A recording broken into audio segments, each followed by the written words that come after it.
Hello and welcome to the Greater Springfield Business Connect podcast, or as we call it, the GSBC. This podcast is proudly brought to you by the Greater Springfield Chamber of Commerce and powered by Purple Bunny Marketing. I'm your host, Matt Taylor-Farrington, and today I am joined by Megan Alpe from Her Alliance and Pact with Care Foundation. Welcome and thank you for coming. Thank you for having me. You're welcome. We'll dive straight in. Sure. Obviously, you wear two hats. Yes. So we said that in the intro, Her Alliance and Pact with Care Foundation. Yes. So Her Alliance is a women's counselling practice and the Pact with Care Foundation as a registered charity. How would you describe what each one does and how they kind of fit together? Yeah, great question. It's one that people will often go, oh, but I thought you were one or the other. Pact with Care came about when I took time away from my clinical work. So a lot of people in the community now know me from Pact with Care. Yes. They don't realise that I actually have a 15 plus year in healthcare. Yep. And Pact with Care was my way to give back to the community. So It was about taking some time out, see a need, fill a need, so on and so forth. It's very community-based and community-led. Her Alliance was always my plan to move from working within organisations to work for myself. Yep. And it is that business model, clinical-based counselling practice. They overlap as they both support women in the complex realities of everyday life, really. One's at a community level and one's a little bit more tailored. Yes. Quite Quite often these things don't happen in isolation, and so it's nice to have that cross service. Yes. Yeah, wonderful. All right. So let's start with Her Alliance. What was the moment or experience that made you want to build a women's counselling practice that worked differently than, I guess, the rest of the system? Yeah, look, so often I hear women say, I don't know who I am anymore. Something just doesn't feel right. Yep. They may even be facing something that's health related, not necessarily perimenopause, but it's more often than not nowadays. But there's a lot of chronic illness or recovery from illness, and they have a real interplay. Yep. Quite often these women are seen as symptom only, and so they're offered very surface level care and not looked at that connection between the two of them. Yes. I myself have experienced it, and it's really frustrating and daunting, and it can be in a real, like an alone time where you feel really alone. Yes. And you're trying to be proactive and seek that support, and what you're met with are these real compartmentalised services. Yes. So that was my real goal, was to be able to try and create something that was personalised, gender informed specifically for women, and with a practitioner that understands the complexities of health, mental health and social aspects, because they all do interplay and very often they happen together, very rarely separately. Yes. Yeah. Yeah, agreed. All right, so you've described the practice as evidence-based, trauma-informed. For listeners who aren't familiar with those terms, what do you mean that happens inside a session? Yeah, look, and these are the therapy buzz terms that get thrown around. Yes. So evidence-based is just that. Everything is based in evidence. I don't just pluck a fact out of thin air or go, hey, we're going to say that you can, do this and it'll cure this. Everything is formed from scientific research. Evidence. Yes. It also means that the person you're dealing with is accredited, so Yes. they've done the training. They have to, I have to go through X amount of supervision a year, CPD. There are frameworks, codes of conduct, ethics, all this that goes into play. It just creates a really safe environment for the person that's coming in to know that what they're receiving is actually based in that evidence. Yes. Trauma-informed is just that. It looks at what you've experienced and how that shapes your behaviours, your patterns, your coping skills. And this might be something socially, it could be health-related, an illness that you've gone through, but it's about that experience and how it has shaped you moving forward. Yes. More often than not, people come to counselling, therapy, call it what you will, around patterns and behaviours that are no longer serving them. So it is important to look at why that's come about. We don't have to Yes. sit there for forever, but we do need to know why, or Yes. so we can make change. Yeah. And at the end of the day, it just creates overall the, therapeutic relationship, which is really important, because at the end of the day, I'm a big believer that if you don't feel safe and you don't feel heard and you feel judged, which we're going for judgment-free, Yes. the outcome is not going to be the same. Yeah, So agreed. these things layer and help Yeah, that along the wonderful. way. Yeah, wonderful. All right. The phrase meeting women where they are and not where the system expects them to be obviously stood out when we were looking at what you do. Yeah. Where do you feel the system has been getting it wrong for women? Yes. This is a big one for me. I have worked in the traditional health settings. Yep. And one thing I was always frustrated with our health system is it's a very reactive model. And I believe in prevention and Yes. preventative health where possible. Yep. So often you are well enough or you're unwell enough, but there is a whole gap in between. Yes. Where you couldn't be functioning, but you can still be stressed, anxious, overwhelmed, battling things. Yep. But until you hit every red flag or every tick box, Yep. the support is limited. Yes. Or it's not given. And, there are multiple factors for that. Yes. Our health system is stretched. Yes. I just wanted to create something that was separate, that offered both services when people are needing it in that sort of reactive fix stage.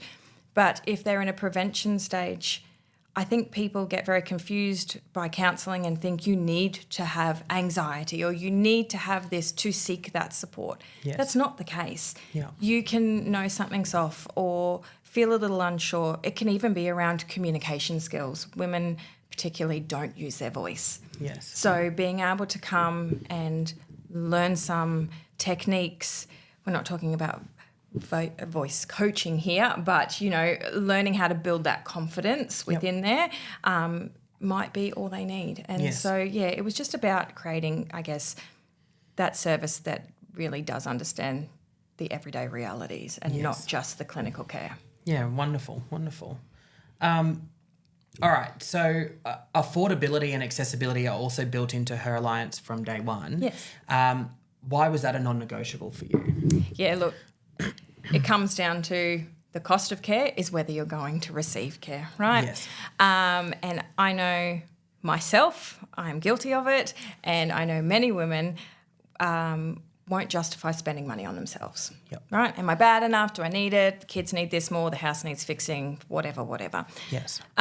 For me, I did not want this to be a service that was only accessible to women with high disposable income. Yep. And so the way I created Her Alliance was very intentional, from the decision to actually have a space built separate at home, so that I did not have to carry huge commercial costs of a place, Yep. allowing costing to stay reasonable. Yep. It does. I often hear people say accessible and affordable means less quality, and that's just not true. Yeah. What it actually means for me is that this has been designed intentionally so women have an experience Yep. and they can receive care for as long as they see fit. It's about them and not how many sessions are subsidised, not if they can rush everything they need to say within X amount of sessions. Yes. So that was just very, very important to me. Yeah, I agree. I think it's important. You see it all too much, especially in the mental health space, where it does seem like some people are feeling rushed through the process and not actually having the time to, I guess, get through and work through those issues that they may be having, or overcoming trauma or whatever the case may be. Yeah, 100%. Yeah. All right. So switching gears and moving to the Pact with Care Foundation. Yes. It started with essential packs, lunch packs, and support for women through schools and community partners. But how did the foundation come about, and I guess how's it grown since? Yeah, as I said, it started when I was taking some time off clinical work, and I really wanted to give back. And one thing I noticed when I was nursing many moons ago, was that specifically up at Ipswich, the parents of children on the paediatric ward didn't actually have access to any food or snacks. They couldn't sort of order a meal.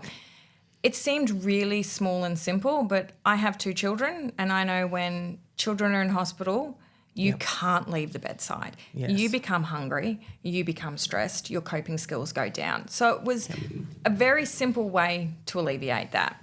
Yep. What happened was cost of living crisis. Things grew and it just went from there. Yes. It has been very heavily layered in essential items because I'm a big believer you can offer all this amazing support, even alongside like things at Her Alliance. But if those foundational needs aren't met, Yes. then it doesn't work, right? So that's how it came about. And over the years, coming up to 5 now, we've brought in things to do with connection. So we've had a little connection hub. We've worked in with schools on more tailored support packages. Basically, Packed with Care is very much driven off what is needed by the community, and we try to tailor it to that. So it's always evolving. It's great. It's a little bit creative. Yeah, wonderful. And I guess you're right, people do need support at that level. We see it a lot in our community, and especially with cost of living continuing to rise as well. I can only imagine. So, all right, so your website showed that the foundation is going through a glow up, but still doing the essential packs, but expanding into longer term wellbeing support. So what gap did you see that prompted that next chapter? Yeah, so it was really about what I like to talk about, the women that I call the missing in the middle. So again, they're functioning, they're working, they're caring for the kids, you know, all those sorts of things. And they're a little bit overwhelmed. And with cost of living, they need a little bit of help. But because they don't tick all those crisis support tick boxes, it's not usually offered. A lot of these women aren't looking for a handout either. They're looking for a proactive way to gain information, support or resources to move forward. Yes, agreed. So from that, we decided that there needs to be a little bit more connection, resources, the tools and strategies built in that's at a real accessible point for people in the community. So we're currently building out a resource library, a directory, some online resources. We've got some education resources coming in there for children, and building some workshops. And we've had a few tailored around specific groups that can fall, into that category of loss of connection, especially after COVID. I find a lot of people are really craving that connection point. Yes. And there's something really strong about walking into a room thinking, oh, I'm feeling this and overwhelmed and no one will know, and then actually realising, hang on, I'm in a room of people that know exactly how I feel because they feel it and I'm not the only one. Yes. And so that's what it's about. It's about this community. And quite often people say to me, but it's a charity. And I'm like, yes, but a charity doesn't mean less than. Yes. It just, to me, a charity means community. Yeah. So that's what we're trying to create now. Yeah, wonderful. Yeah. And I think that's important to have the tools and resources, because I think a lot of people, they don't want handouts all the time and they want to be able to go, I need to do this for myself, but how do I get there, or what do I do? What do I do differently than what I've been doing, sort of thing. All right, so you talk about supporting women in the middle, not in crisis, but carrying the invisible load of caregiving, perimenopause, undiagnosed ADHD, and I guess the mental load. Why is, I guess, that group so often overlooked? I think because they appear to be functioning is the big one. You can appear functioning on the outside and drowning on the inside. Yes. I also think socially, we're very good at adapting and masking and multitasking, and, we've sort of glorified, we're surviving, and making it look like we're thriving, sort of language that you see a lot. And I think it creates this gap because you start to doubt yourself, oh, do I really need it? Or am I really that? Oh, there's more people way worse off than me. Yes. And so it does open this hole to people that if they were able to access the information, if they were able to access the support, if one, bunch of lunch packs or food support got them over that hurdle and moved on, instead of stopping and waiting and sitting until all of a sudden they need that long-term support, which is not what they want. Correct. So again, it is just literally about catching them in that middle, being a little bit more preventative. I think historically, as you said, the late diagnosis of ADHD, perimenopause, it wasn't really spoken about, and it's coming to the forefront now, and I just think that support really needs to be built in around those things. Yeah, agreed. I think we normalise busy these days. Mm-hmm. Everyone you speak to, they're always busy, and I'm like, oh, that's boring. Yes, someone says we're all busy. Yeah, someone says, how are you? And they go, busy. I go, that's not a response. Correct. Yeah. You hear it a lot. Yeah. So. All right, so running a clinical practice and a charity at the same time is obviously no small thing. How do the two sides of your work feed into each other, and where do you draw the line between them as well? Yes, that's a great question. It's one I often sit with. Speaking of busy. Yeah, busy. Yes. Look, as I've mentioned, Pact with Care is a give back. So it's a registered charity. It's a love, not money. It's purely volunteer, my time as well. Everything that's donated goes back straight to the community. And essentially, Her Alliance is the business. It keeps the lights on and the roof over over the head. They have a lot of shared DNA in values. Operationally, they sit very separate, but they do share a lot of values and DNA. They are both about listening to women and the realities of life and listening to lived experience. And at the end of the day, they're about creating better outcomes for women and children in the community. Yes. So, yeah. Agreed. Wonderful. All right. So looking ahead, last question, then you can jump out of the hot seat. What's your vision for both Her Alliance and the foundation over the next few years? And how can the Greater Springfield business community get behind what you're building and support you? So Her Alliance will continue to build. I'm looking to hopefully, bring on other people and practitioners so that, again, it doesn't all fall to me. We've got some other services that will be coming on. It will tick along. And Pact with Care, I hope Pact with Care will stay around in some form for forever. That's sort of my goal. Ultimately, my time and energy and volunteering and, people that have time. I understand everyone's really busy these days. So it just depends. It fluctuates on that.